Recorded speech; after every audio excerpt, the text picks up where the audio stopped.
Welcome, ladies and gentlemen, to the Yu-Gi-Oh! Gallery. My name is Nukem, this is Craft of the Cards. This series is fundamentally focused on grading the art of Yu-Gi-Oh! Cards, looking at the aesthetics of the art, how it syncs up to the effect, and how it relates to the card's name. We worked through the archetypes in alphabetical order, but now we just go whatever makes me feel tingly this month.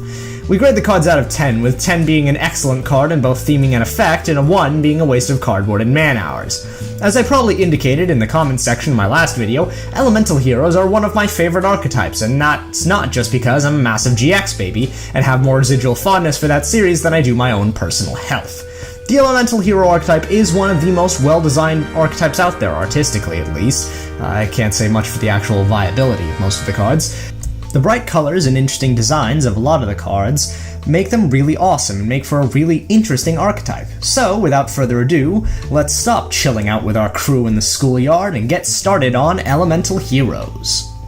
We'll be doing the cards in a slightly different order this time, as a lot of the spells in the E-Hero archetype are based around the monsters that interact with them.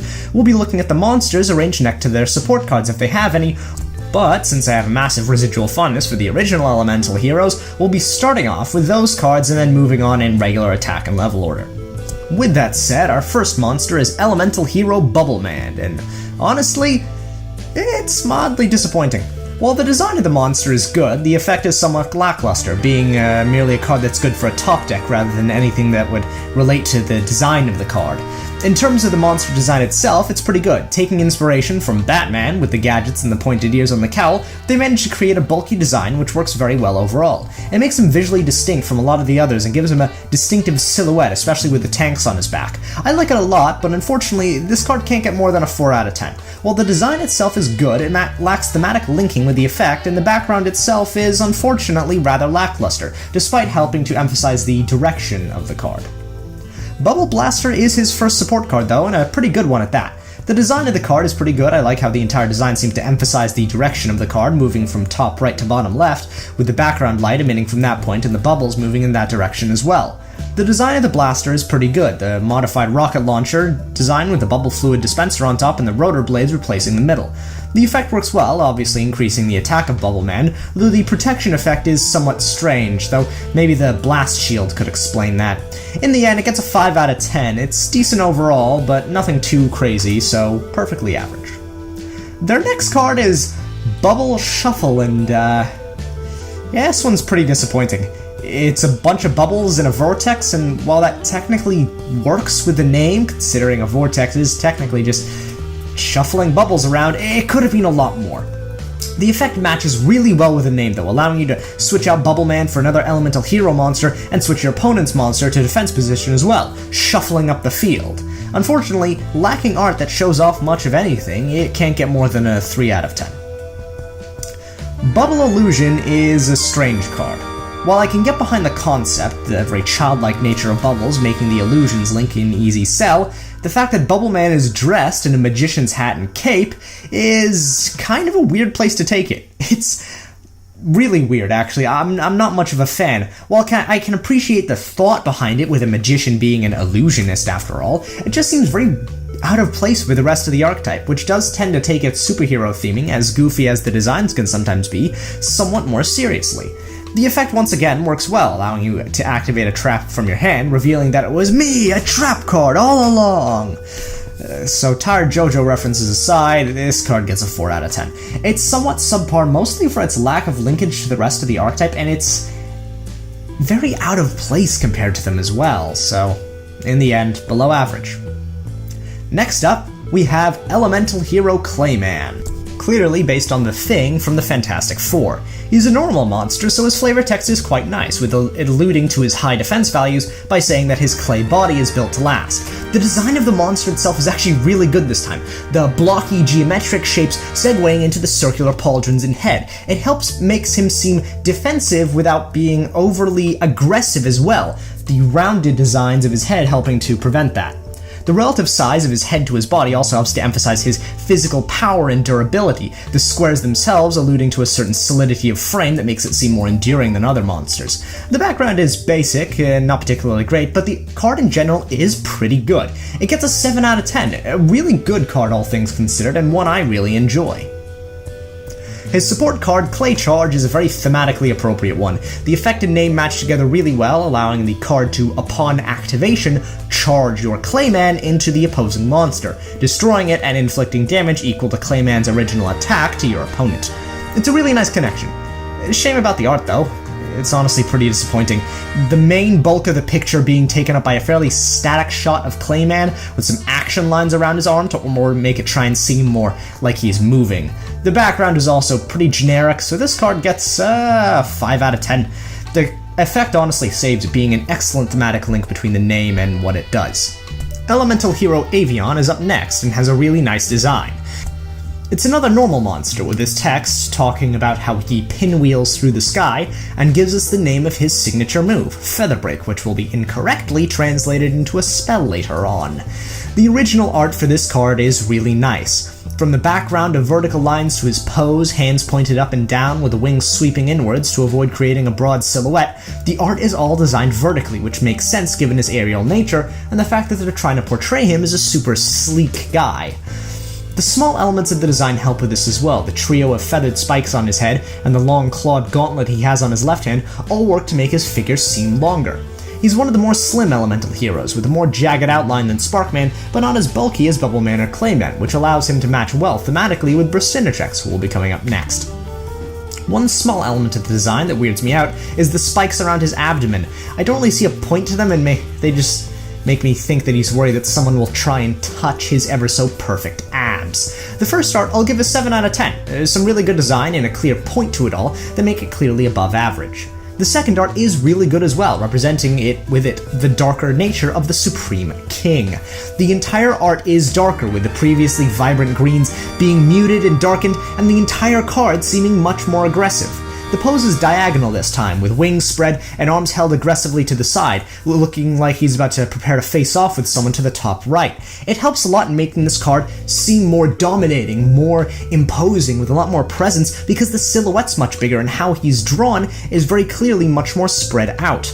The background is amazing this time, the glorious clouds spreading out behind him and coalescing at a point near his head, which naturally draws the eye there, and the color scheme in general is really nice. They made the card a lot darker, and for that chose this beautiful darkish orange for the background that just makes everything pop so nicely. I forgot to mention it earlier, but the green and white do work well together and help to pick out and highlight certain areas of his body and the armor, like the pauldrons. The second art I'd give an 8 out of 10, just for the fact that it retains a lot of the good aspects of the former with the design, but has a much better background and a really interesting color scheme. Feathershot is his spell card, showing him flying over the field of Skyscraper at night, posing dramatically in front of the moon while 3 feathers streak towards the ground. The art is decent enough, with a few minor quibbles here and there. The way he's posed is one of them. It's somewhat lackluster, arms crossed in front of him like he's about to start breakdancing on some haters. I would have much preferred to see an exposed pose with arms thrown back. This one just looks fairly awkward.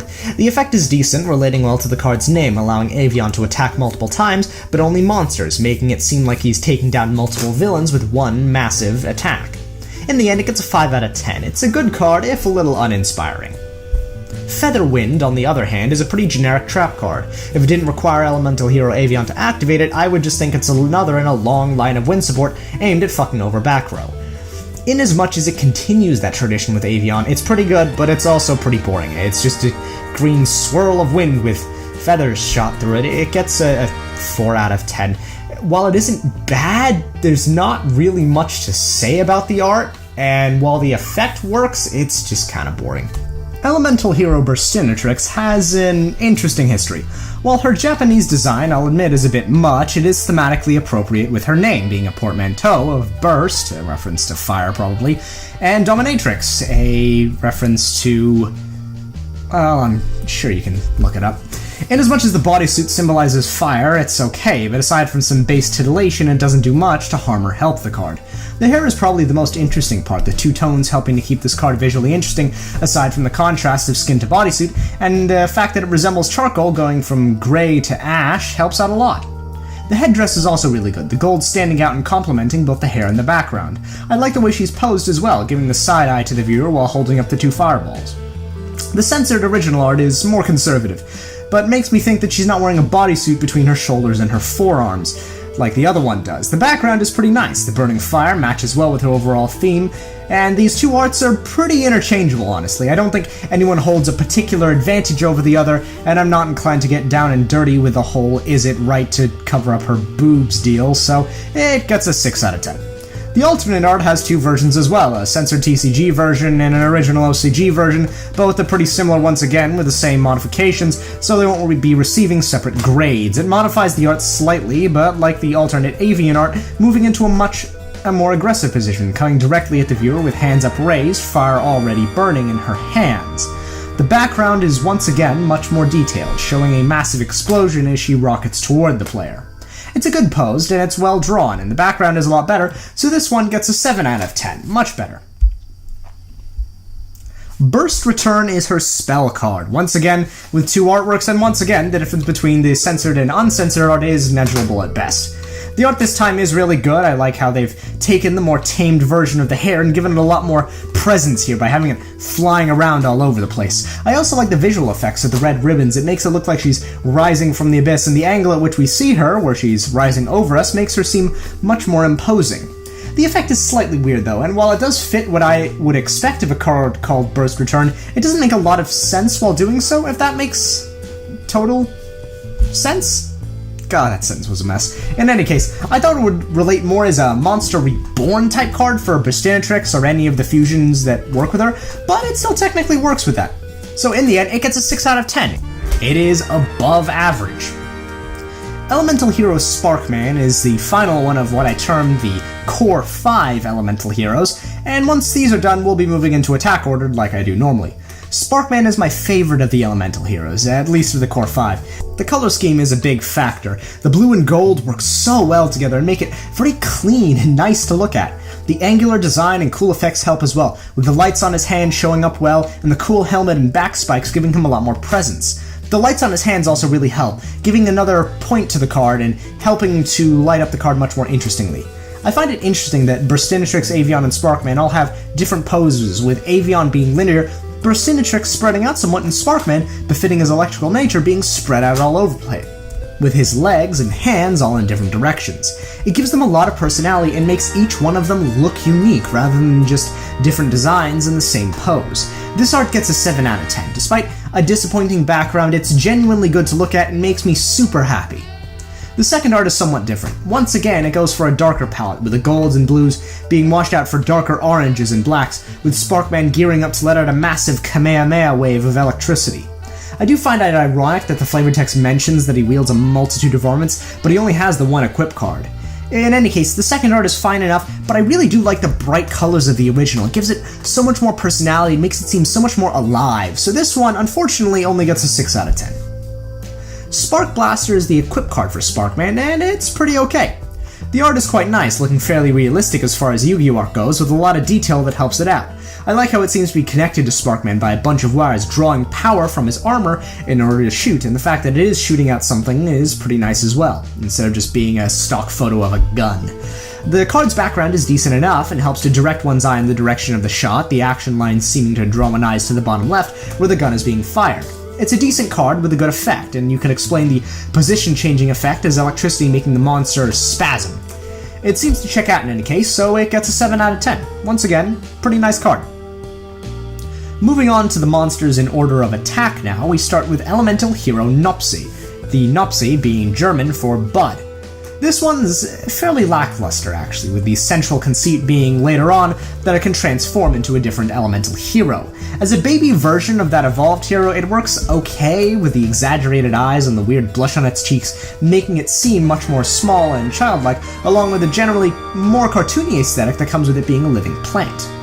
I'm not much of a fan of the choker on her neck though. It doesn't really fit with the card overall, and honestly seems out of place. She doesn't seem to have any real human elements to her in terms of things like clothing, so it seems weird that she'd have a bit of jewelry as well. The background is strange as well, lacking a more plant-themed one to go for a weird shattered glass sort of aesthetic, which honestly has really little to do with the card overall. I have no idea why the hell its effect is a direct attacking one as well. The attack increase makes sense given the plant's growth over time, but I have no idea why this is allowed to attack directly. This card's pretty weird. It gets a 4 out of 10. Rosebud, aside from being the world's worst kept spoiler, is a card that allows Nopsy to grow up into Elemental Hero Poison Rose, and while the art is somewhat disappointing, I do like the conceit behind it, seeing the evolution and growth from a bud to a full plant. The art, as I mentioned in the previous sentence, is pretty disappointing though, merely showing the bud appearing in a plant with magical-looking waves emanating from it. One of the things I do like is the fact that there's a clear distinction between the rest of the plant and the bud, the light being concentrated around it, and the rest of the card being darker colors, while the bud is pale green and reddish at the top. It contrasts very well with the rest of the darker purple around it. The rest is disappointing though, and just not doing that much for me, so it gets a 5 out of 10. Elemental Hero Poison Rose is the final version of Nopsy, and in Japanese at least, the theme of the German name is continued, with it being Elemental Hero Bloom, which means flower in German. It also retcons the fact that Burstinatrix is the only female elemental hero, given the presence of her massive tits, which were admittedly censored in the TCG version. Yikes. Again, not a huge against it artistically, but it is present, so I gotta mention it. The overall design is pretty good though, and the bright colors and organic looking design make her look like an actual superhero. The combination of colors with the white for her hair combined with the green shoulders and skirt along with a black body piece and reg leggings all works together very well. It has a very fairy-like appearance with the grass skirt, the flower-like collar, and the inhumanly red eyes and the golden headpiece helping to show off a more supernatural side. It looks good with the black and green going well together and the golden belt helping to separate the colors and keep the contrasts visible. The red of the leggings is also more naturalistic and muted, allowing for a bright contrast further down as well. The background is really nice, the mists of the forest behind her showing off her plant-like nature, which is echoed throughout Poison Rose and Nopsy. It does get a 7 out of 10. While the effect is somewhat similar to the last card and it's ultimately fairly disappointing, the rest of the card does really well at being an interesting card. So yeah, it's good. Elemental Hero Ice Edge is once again a kiddified version of another E-hero, Absolute Zero, and for that it's honestly not that great. While the large eyes and diminutive frame work well and the more bulky armor helps to make it seem much more kiddified than Absolute Zero, I don't like it. I don't get the effect for one. The direct attacking and destroying spells and traps make no reference to Absolute Zero and doesn't really fit the ice theme at all. The background is also pretty poor, so this one gets a 3 out of 10. There's not much great about the design that gets me, and they could have made it much more interesting and much less obviously kiddified, made him more like a sidekick character rather than just what seems like the baby version of Absolute Zero. And both the effect and background are fairly poor, so yeah, this is not a good card. Elemental Hero Neo Bubbleman is a more bulky, pumped-up version of Bubbleman, concentrating on giving him flying fish wings and frills all over the place. I do like his design. The flying fish wings help lend him a lot more presence and make this card seem a lot more bulky than the other card, and therefore seem much more imposing. I do like it. It matches with the increased attack value, and it seems much more organic rather than mechanical or gadgety-gadget based, and I like the N on his belt as a way of signifying the difference. It's a decent upgrade to Bubbleman, even if the effect really has nothing to do with the card as a whole, so in the end it gets a 5 out of 10. It's honestly average. In the grand tradition of superheroes, there is always an animal sidekick. From Crypto the Superdog to Ace the Bat Hound, superheroes have always loved to have cute little animal sidekicks. In this case, the animal sidekick is Rottweiler, a metal incarnation of death and misery. I really like this card. I like the pun of its name and the design of the card altogether. Considering it is an artificial dog, the rot part of the name makes sense, given it's another way to say maid, and the entire name itself is a pun on Rottweiler, a breed of highly aggressive dog. The design is nice, the faceplate reminding me of Elemental Hero Sparkman, with its smooth lines and tracery, who could have very well made the card given his flavor text. It looks good, I like the pose it has, seeming to present himself in a very nice way, and the overall design with the tracery of energy makes it look suitably futuristic and deadly. I do wish the effect could have searched out a Poly and an E hero for the deck, but it actually does kind of make sense that it would fetch it from the graveyard, maybe digging them up out of the ground. It's a kind of cute image and honestly helps a lot to make me like the card. In the end, it's a pretty awesome card. I like it a lot, so it also gets a 7 out of 10. Elemental Hero Shadow Mist, aka one of the only reasons why heroes are even remotely relevant in today's day and age, is another pretty nice card. I like the design on this one, making it much more edgy and dark, with the whole palette taking on a darker tone to reflect it. The entire card is insubstantial as well, with the hair almost matching the colors in the backgrounds, if not for the effects, with the mist swirling around behind it and around her hands as well. I really love the choice of a mask with this card. It gives us so much more mystique and lends to the air of etherealness that runs through the card.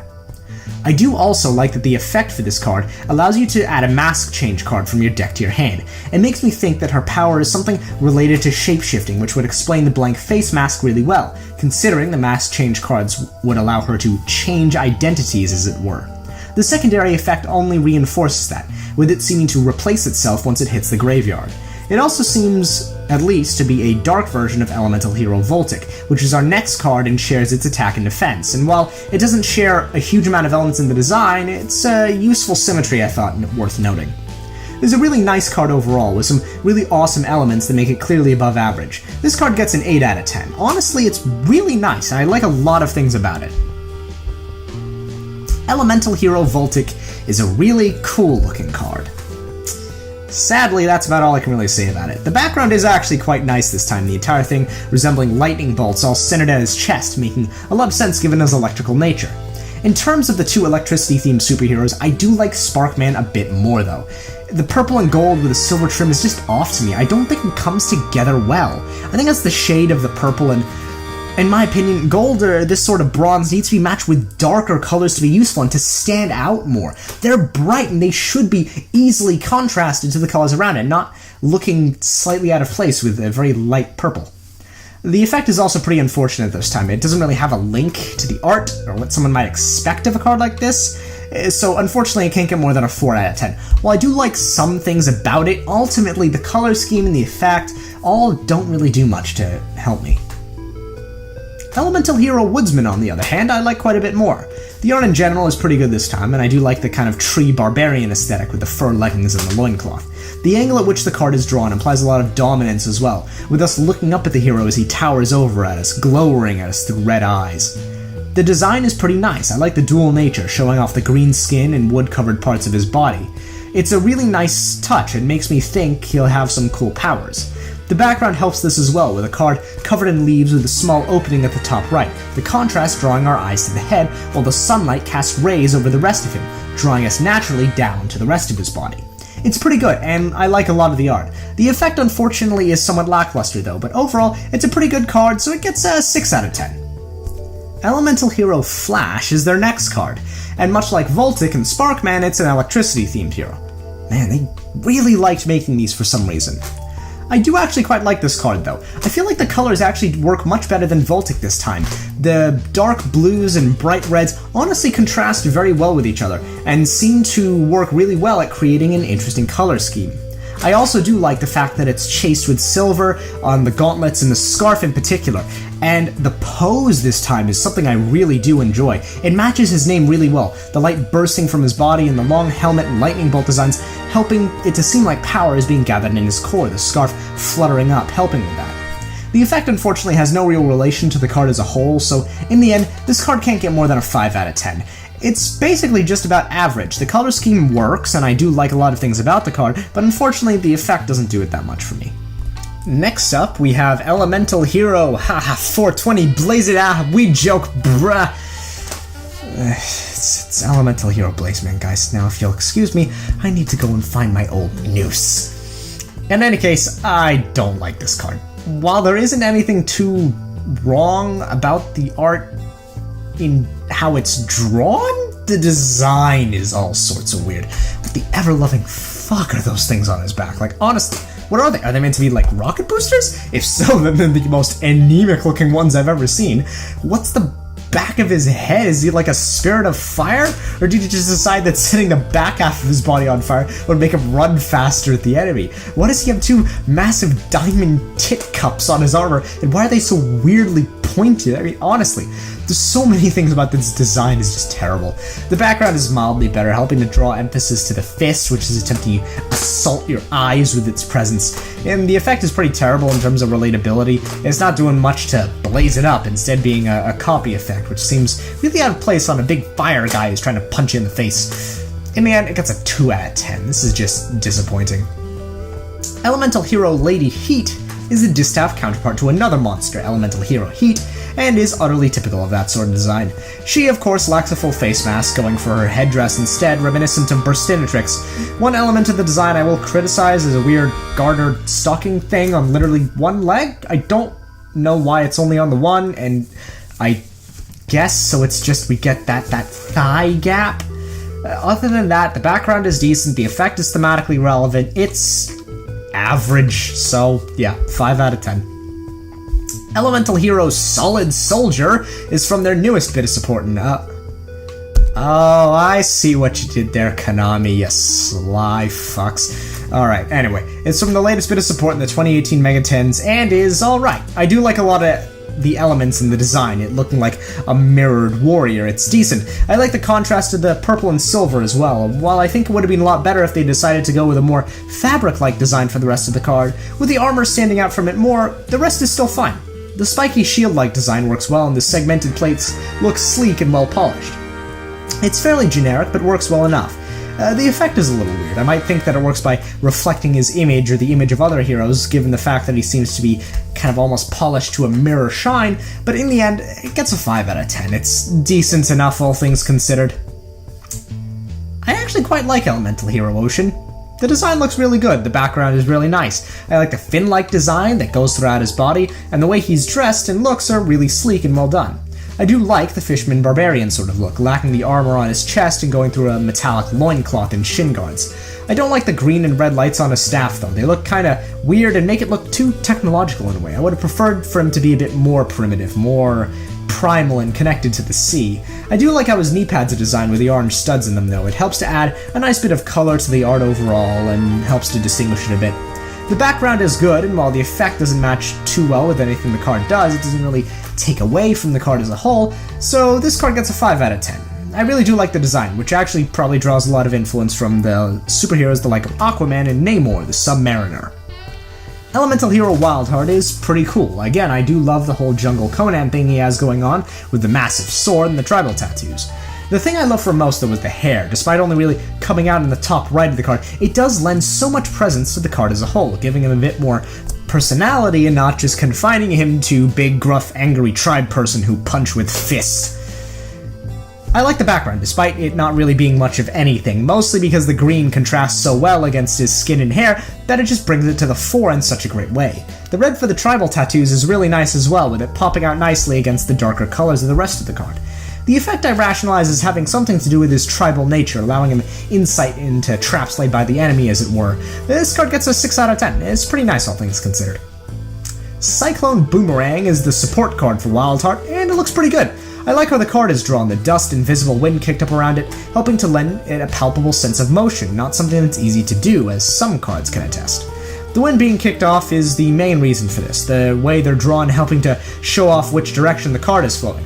We can see the fact that the card is moving from side to side, with the 2 wind streaks on either side of the card going from thin to thick, showing how it rotates, the eye naturally drawing in that direction, while the streak across the card shows in that direction as well. It's really good, it shows off the power and speed of the whole thing. The effect is actually really nice as well, making it a true extension of Wildheart and his abilities, both giving him a power-up and upon his defeat, allowing to him extend his immunity to trap cards into destroying all spell and trap cards on the field. It gets a 6 out of 10. It's solidly above average, but without anything that makes me really like it a lot more than that. Elemental Hero Heat is the next card in the male version of Lady Heat, and honestly I'm not a huge fan. The yellow and white is honestly pretty meh together, and while it works together in other cards, the combination of the yellow in this case makes it seem really strange. It might also be the fact that it has such a place of prominence on the chest, whereas I would normally expect it to be a highlight at best. In the end, I'm not a fan. While the background is good, the effect is out of place. I don't really get why its attack increases depending on the number of monsters on the field. However, in the end, it gets a 5 out of 10. While I am not a huge fan, the art is competent enough with a decent design that while not revolutionary, is not terrible. Unfortunately, this card is just average at best.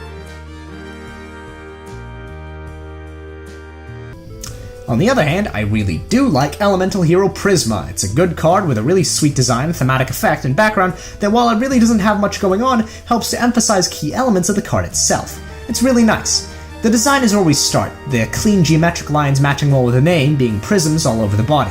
It looks vaguely human, but angelic at the same time, with the wings at the back, which I really like. One small element of the design I will question a little is the little fin that's sprouting off the forearms right there. It looks a bit weird, I'm not a massive fan. The effect works well enough with the name as well, prisms helping to bend light and cause illusions, matching with the effect, which is to copy the material of a fusion monster in your extra deck. While the background is pretty plain, it does well to help emphasize the nature of Prisma, with the bright twinkle effects all over the background reflecting their nature, and the nature of the card, which is to copy and to mess with light. It gets a 7 out of 10. It's actually really nice. I enjoy it a lot. So, I may have written and recorded the script before the latest ban list came out, which means that Stratos, well, he turned out to be unbanned, so this next joke's gonna seem a bit weird, but hey, sorry about that. Him who is cursed to forever remain on the ban list is Elemental Hero Stratos, another monster I actually quite like. His mechanical design, along with his well-done color scheme, the darker blues matching well with the steel gray of the bottoms and wings, the effects matching the background hate with a lot of wind monsters have, and the searching ability making sense for how flighty the card looks, all help to make it a really nice card. The background is really nice as well, the design communicating well the swiftness of the wind with the jagged edges and varying gradient throughout. Though I'm not a biggest fan of the color. In my opinion, they should have gone with a bit more green instead of using the white so much as well. It looks vaguely lazy and almost washes out the card a bit. It's a bit too similar to the white and gray of the bottoms, and yeah, it washes everything out. It gets a 6 out of 10 though. It's a pretty decent card, but brought down by a background that, while it isn't disappointing, lacks in certain areas that would have really improved it. Elemental Hero Captain Gold is their next card, and despite having a great background and effect, lacks the art necessary for a good grade. I like the angle of this card in particular, the offset angle in the low place we're placed at as the viewer, showing his power and dominance, and at 2100 attack, you'd better believe he's packing some heat. I like the overall colors of the design scheme. The gold and deep red are natural contrasts to each other, my only issue being the extremely strange light blue trim around his body, which makes no damn sense at all, and fucks with the entire color scheme of the card. It honestly near ruins the thing, because it's so stingingly obvious and stands out so much. They should have just put red on the damn thing and called it a day. Also, I don't like the dumb Viking helmet he has. It looks kind of weird and kind of dumb. Also, what's that on his waist? A grenade? Fuck me, this guy's coming prepared. The background is really nice though, highlighting him incredibly well in the moonlight as he looms over the city, and I love it spread out beneath him with him on the top. The effect is really nice, obviously being related to Skyscraper, making sense given the fact that he seems to be in the city, and it works pretty well with the rest of the card. Unfortunately, this card can't get more than a 4 out of 10. While a good card in terms of its effect and background, the art is just weird, with some choices that fail to bring it up to anything beyond below average. Elemental Hero Necroshade, on the other hand, is a really nice card. Obviously drawing a lot from popular Image Comics character Spawn, it also calls to the Archfiend archetype as well, with the segmented bone loops going around its body. I love the color palette of this card. The red accompanies the bone white so well, and the green and black chaos of the background goes so well with the rest of it. The background looks corruptive, which matches so well with the name. The chaotic lines and thick blocks of black accompanying the swirling green on the background to create a sickly dark look, which makes the card seem so much more imposing.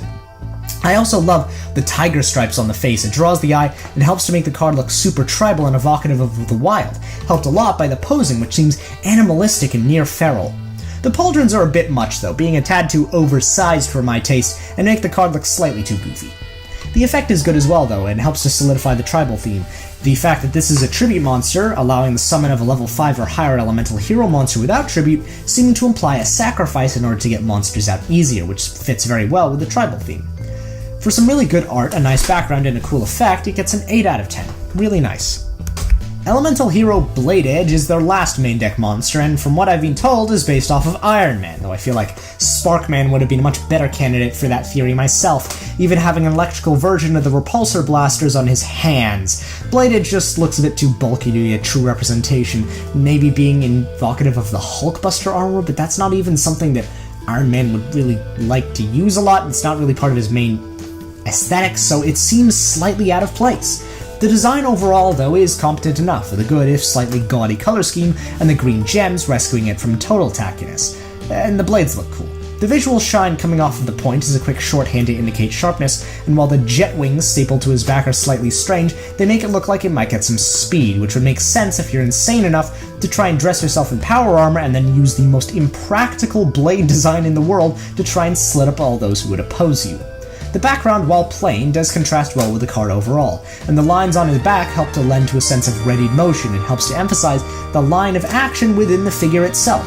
The effect works well and makes sense, so it gets a 7 out of 10. Edgehammer is a slightly baffling support card for Blade Edge, as it shows him paradoxically using a weird hammer to smash his foes instead of, the massive knives he decided to staple backwards to his arms. I mean, for fuck's sake, why don't you just give him another sword or something? I get while the blades on his arms are perhaps the most ludicrously designed weapon since this thing, they still have to be used for something. The card looks pretty nice though, the lightning coalescing around the body, lending to a massive sense of power and forking off from the hammer as well, with a blurring of the hammer toward the back edge as it's getting swung around to smack a fool upside the head. I love the background as well, the entire card working to try and make the hammer swing impactful, the lines in the back tracing out of the trajectory of the card and to lend it an air of true motion. Wait a minute. Hammer? Lightning? This card isn't Iron Man, it's fucking Thor! It makes sense as well, the helmet even has little things that, if you put him further back, might even be wings, or in any case, the effect works well, allowing you to destroy a monster in order to inflict its attack onto your opponent's life points, making sense given the massive power this card holds. It gets a 7 out of 10. This card is legitimately well designed and with good choices all around. Alright, okay, so this video's starting to drag on pretty long now. Let's just see how many more cards I have left. Alright, boys and girls, part 2. Next time, it'll be the extra deck monsters and the spells and traps, but for now, we'll finish off with the normal monsters.